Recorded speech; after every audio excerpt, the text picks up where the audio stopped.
kaki, patah tangan, itu strukturnya terganggu atau fungsinya tangan jadi tidak bisa gerak, kaki tidak bisa gerak. Nah, itu adalah fungsi dan struktur tubuh mempengaruhi dan dipengaruhi oleh aktivitas. Aktivitas di sini sifatnya hal-hal yang berhubungan dengan kemandirian diri sendiri, aktivitas sehari-hari, pakai baju, mandi, makan, minum, ya itu hal-hal yang bisa masuk di situ. Lalu ada partisipasi. Partisipasi ini apakah seorang individu tersebut seorang pekerja, apakah kalau anak sekolah atau tidak, ya ini akan saling mempengaruhi. Nah dari tiga yang tengah ini itu pun dipengaruhi oleh faktor-faktor lingkungan dan faktor-faktor personal. Faktor personal itu seperti usia, jenis kelamin, apakah ada gangguan medis lain, ya seperti itu. Nah ini caregiver ini atau keluarga itu masuk ke faktor lingkungan. Tadi sudah banyak disebutkan oleh Bunda Juju, keluarga itu menjadi sesuatu yang penting. Ya, pendamping. Pendamping itu seseorang yang memang berhubungan langsung untuk membantu kondisi atau seorang individu dengan difabel. Gitu. Nah ini menjadi satu dari lima bagian ini gitu ya yang sangat mempengaruhi kondisi seseorang dengan difabel. Oke, boleh lanjut dulu. Nah ini ya, apa sih caregiver sebetulnya? Seseorang yang memang memberikan perawatan secara langsung kepada anak-anak, orang lanjut usia, orang yang sedang sakit atau yang mengalami gangguan disabilitas, dan memang merupakan perpanjangan tangan dari sistem perawatan kesehatan, di mana bisa melakukan tugas medis, terapi ya yang kompleks dan memastikan kepatuhan penerimaan terhadap regimen terapi yang diberikan oleh petugas kesehatan di fasilitas kesehatannya. Lanjut dulu. Nah, yang menjadi masalah biasanya nih kalau kami berhadapan dengan pasien sudah membawa caregiver. Nah, si caregiver ini biasanya tidak menerima pelatihan, persiapan ataupun dukungan yang berkelanjutan yang memang memadai gitu. Hal ini menjadi mengikis kesehatan fisik, emosional caregiver, bahkan sumber daya keuangan mereka gitu ya, waktunya gitu. Jadi betul-betul berkorban untuk pasien. Nah ini adalah sesuatu hal yang memang tidak terduga gitu ya ketika anggota keluarganya atau memang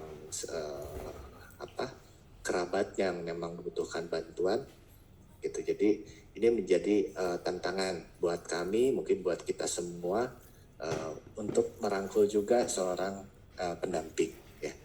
Nah akibatnya karena tadi sudah terkikis semua tuh, beban fisik, beban mental, material semua, banyak pengasuh yang mengalami depresi ya, gangguan yang cukup besar. Tadi mungkin disebut Bunda Juju ada fase-fase denial, fase-fase denial. Nah itu denial itu tidak boleh berkepanjangan.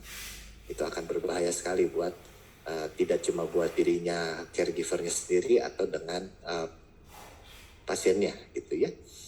Nah ini kesejahteraannya, aktivitas sosialnya bisa jadi masalah ya. Bahkan ada beberapa laporan pendamping itu karena saking tidak kuatnya, saking stresnya, kesehatan menjadi terganggu, akhirnya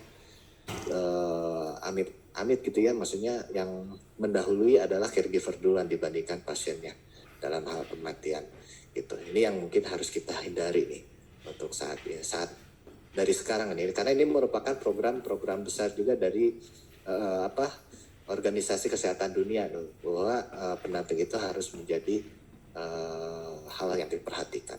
Oke, lanjut dulu. Nah, apa sih yang terjadi kalau misalkan salah satu faktor itu hilang gitu ya?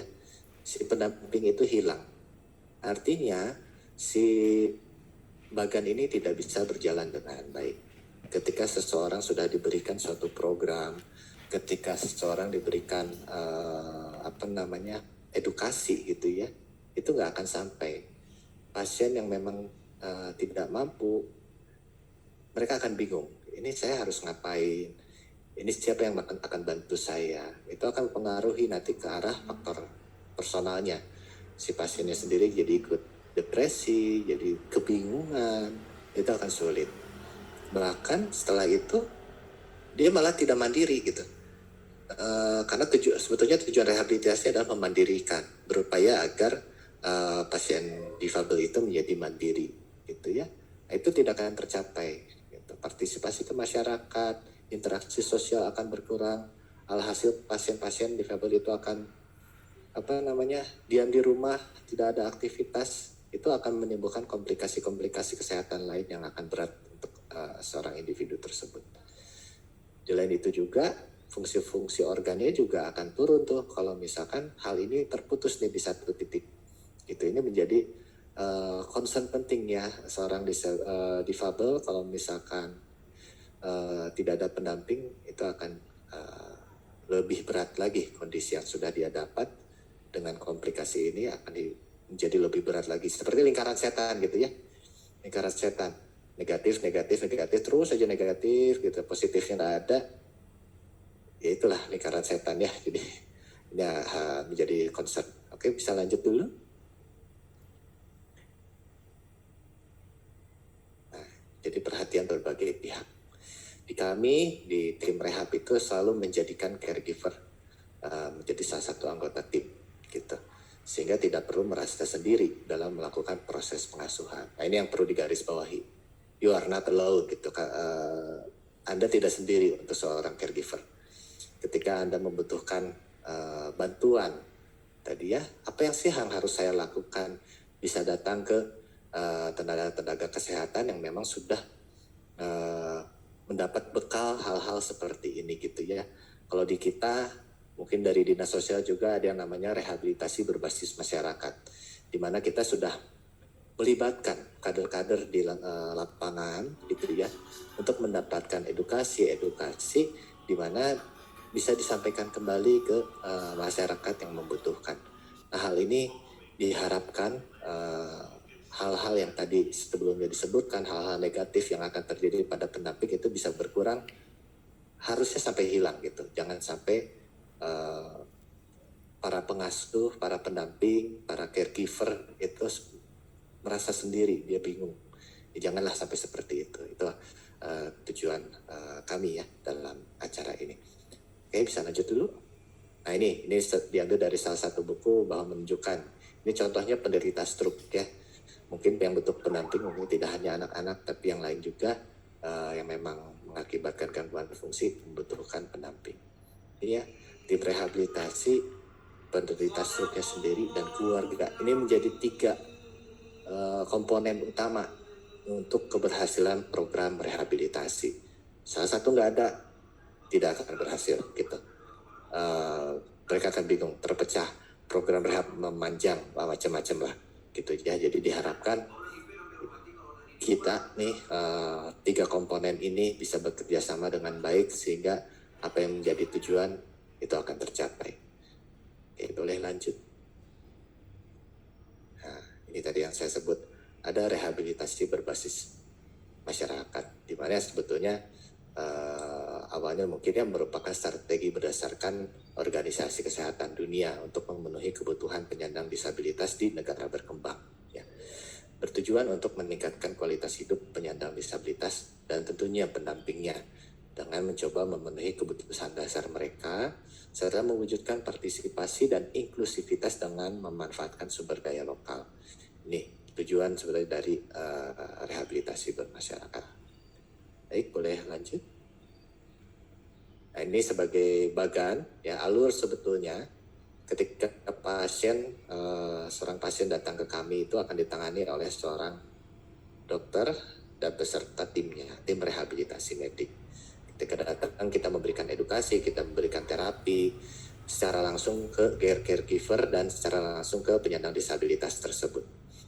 Namun itu tidak bertahan lama ya, tadi peran dokter, peran fasilitas kesehatan itu sedikit, sesuai dengan apa yang sudah disampaikan oleh Bunda Juju. Kalau ke rumah sakit paling seminggu itu hanya 1-2 kali gitu, dan itu pun waktunya 1 jam 2 jam. Nah, sedangkan dari 7 hari itu 2 sudah diambil sama rumah sakit, masih ada 5 hari. 5 hari kali 24 jam itu udah berapa jam di rumah gitu ya. Itu waktu yang memang harusnya diisi oleh caregiver, keluarga gitu ya, sehingga tercapai tujuannya. Kita ya mungkin bisa diandalkan sebagai edukator ya, tapi betul bahwa itu tergantung dominan oleh keluarga. Nah, untuk mencapai itu gitu ya, karena kami hanya 1 sampai 2 hari, kami membutuhkan kepanjangan tangan di mana di sini kalau kita bicara rehabilitasi berbasis masyarakat, ada tim fasilitas kesehatan primer di puskesmas, posyandu gitu ya. Tim rehabilitasi ini berkoordinasi lah dengan mereka. Nah, dari tim Vaskes primer ini dia akan berkoordinasi juga atau membentuk kader-kader RBM ya untuk menelusuri gitu ya, survei atau datang ke lapangan melihat siapa yang membutuhkan edukasi ini gitu ya.